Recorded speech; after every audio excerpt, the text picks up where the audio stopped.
Bien, en la práctica 5 empezamos a trabajar con una nueva estructura de datos, que son las listas. Las listas son una estructura, de la misma manera que las estructuras que veníamos manejando en la práctica 4.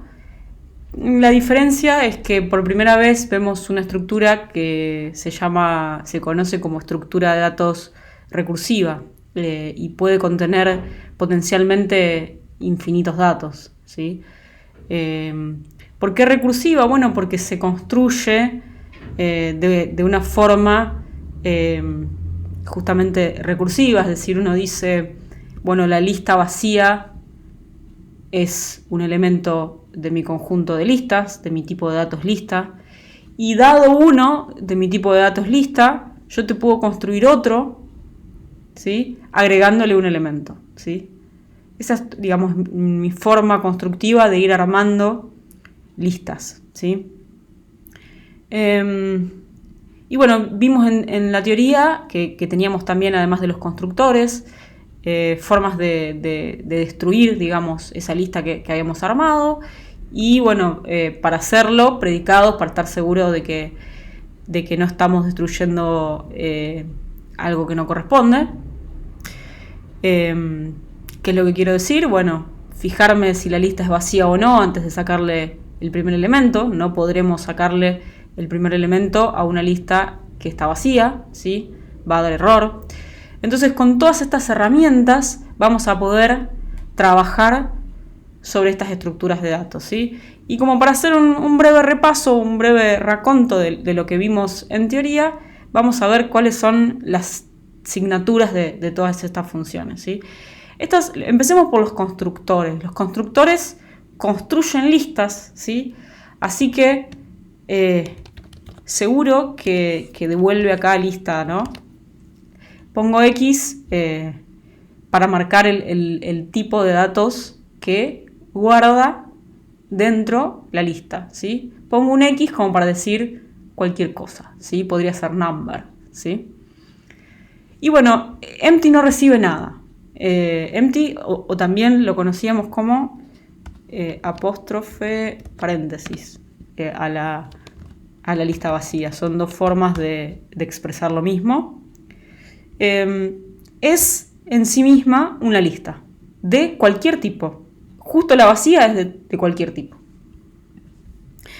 Y bueno, después dijimos que si teníamos ya una lista armada, podíamos hacer otra agregándole un elemento, ¿sí? Entonces, dame un elemento,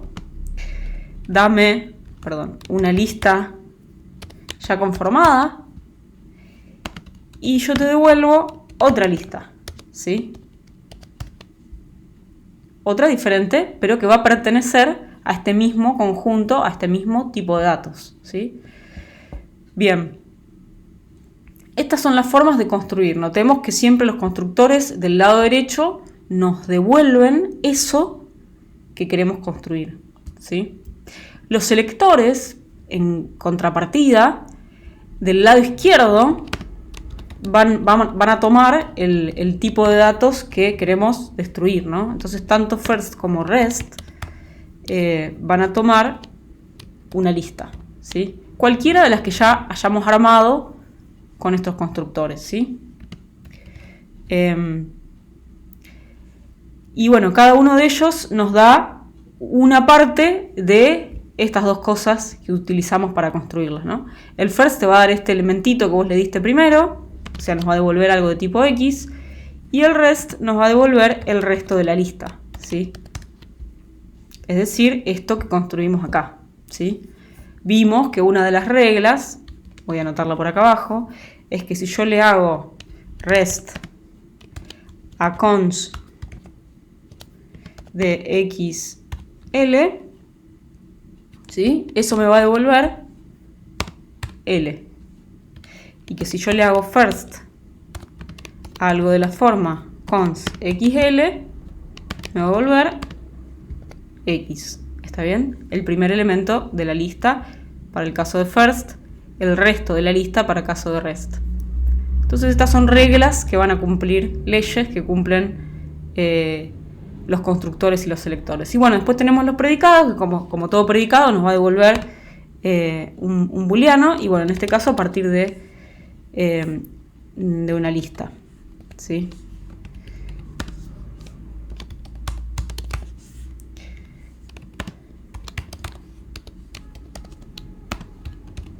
Es decir, nos va a decir si tienen 0 o más elementos, en este caso, ¿sí?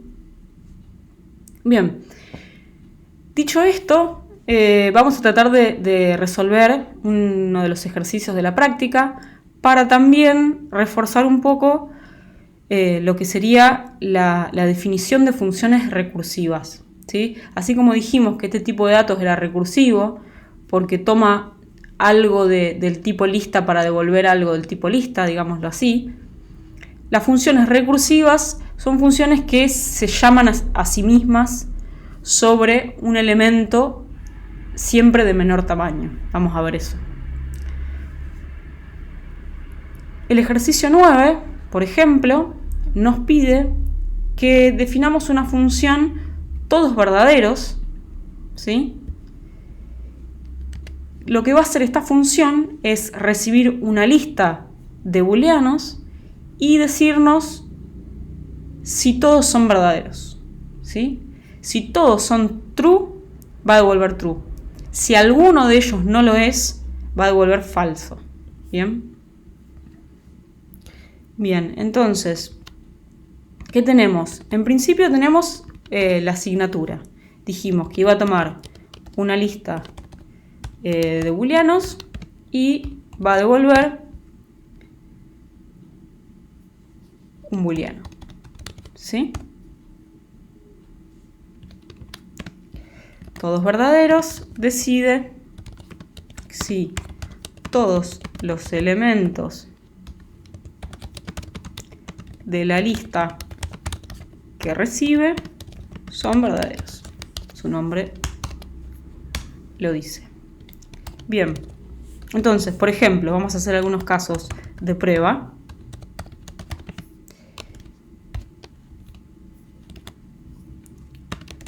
Como decíamos, si le paso una lista con todos verdaderos, no importa cuántos verdaderos, ¿sí?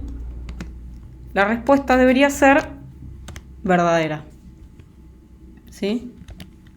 Ahora, si alguno de todos ellos no es verdadero, ¿sí? La respuesta no va a ser verdadera. Podríamos pensar también un caso interesante, que es el caso donde, perdón, yo acá estoy escribiendo, me falta la palabrita de abreviatura.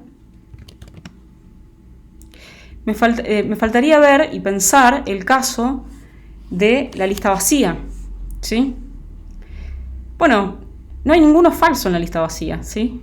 Así que, en cierta forma, son todos verdaderos por vacuidad, ¿sí? Bien, vamos a definir entonces sí ahora la función. Perdón. Esta función recibe una lista, así que un solo argumento. Y acá tendremos su definición. Bien, como casi con todas las funciones que operan sobre listas, dijimos que la forma que va a tener casi siempre la definición de la función es un cond, donde analizamos por un lado el caso de la lista vacía, es decir, me fijo si el argumento que recibí es la lista vacía, y por otro, el caso contrario, donde la lista tiene al menos un elemento. ¿Para qué? ¿Para qué hago esto? Bueno, primero porque, como decíamos, las funciones recursivas se van a llamar a sí mismas en la definición. Ya vamos a ver que esta todos verdaderos se va a llamar en algún lado de la definición, que todavía no escribimos. Por lo tanto, y se va a llamar, con listas cada vez más pequeñas, ¿sí? O sea, yo voy a volver a llamar a esto, pero con algo más pequeño. Y como eso va a seguir ocurriendo, lo voy a seguir llamando sobre cosas más pequeñas, eventualmente llego al caso donde está vacío y lo tengo que contemplar, ¿sí?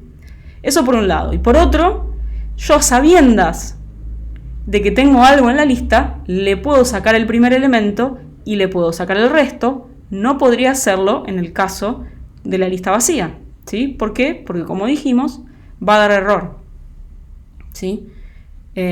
Podemos probarlo, de hecho. ¿Qué pasa si yo quiero sacar el primer elemento de la lista vacía? Espera una lista no vacía y bueno, le dimos la vacía. Entonces, por esas razones es que esta estructura es la que solemos tener. Entonces dijimos que para el caso de la lista vacía, es cierto que todos son verdaderos.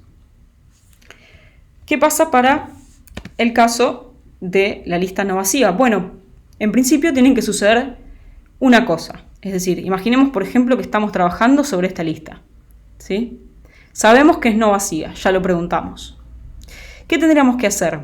Bueno, yo la forma que tengo para trabajar sobre listas, siempre puedo ver el primer elemento y puedo ver el resto. Son mis herramientas para destruir esta lista. Entonces, por un lado me voy a quedar con el primero y por otro me voy a quedar con el resto. Si el primero fuera falso, como en el caso de acá, no me hace falta seguir. Ya terminé y la respuesta es falsa. Ahora, si el primero es verdadero y además la lista que me queda también son todos verdaderos, entonces estoy en el caso verdadero, ¿sí?